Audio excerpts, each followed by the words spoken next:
Hi, this is Darren from DMC Electrical, and this is just a short video about checking your battery smoke alarms. A battery smoke alarm is just normally surface mounted, screwed to the ceiling. Now what you want to do on those is check them.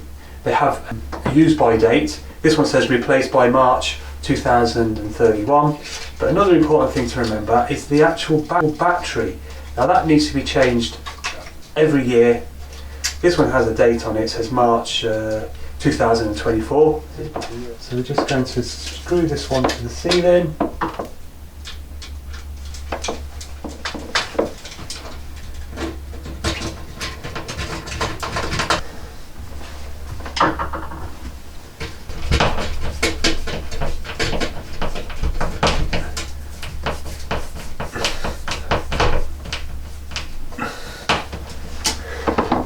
Just a couple of screws like that.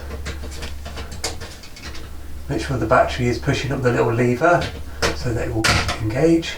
Test your smoke alarm, and remember to check your smoke alarms regularly. And remember, if you're unsure about any electrical work, then call your local electrician for your safety.